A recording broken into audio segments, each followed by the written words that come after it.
تخيل أن تسرق دراجة هوائية وتظن أنك نجوت، لكن خلال دقائق تجد نفسك محاطاً بالشرطة من كل الجهات.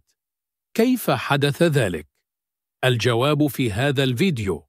في العديد من الدول طورت الشرطة أساليب ذكية للإيقاع باللصوص. واحدة من أكثر الطرق فاعلية هي استخدام أجهزة التتبع GPS داخل أدوات تبدو عادية مثل الدراجات أو السيارات أو حتى الهواتف المحمولة. توضع هذه الأدوات في أماكن مستهدفة وتنتظر لحظة وقوع السرقة. في مدينة سان فرانسيسكو الأمريكية وضعت الشرطة دراجات مفخخة بأجهزة GPS ونجحت في القبض على عشرات اللصوص خلال أسابيع. وفي بريطانيا استخدمت الشرطة سيارات مركونة مزودة بكاميرات ومتعقبات أوقعت بلصوص السيارات.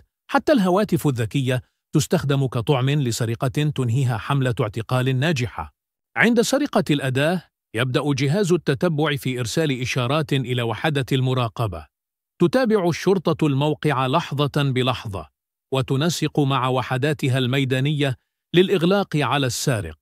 بعض الأجهزة ترسل تنبيهات فور الحركة، وأخرى مزودة بكاميرات خفية تلتقط وجوه المجرمين.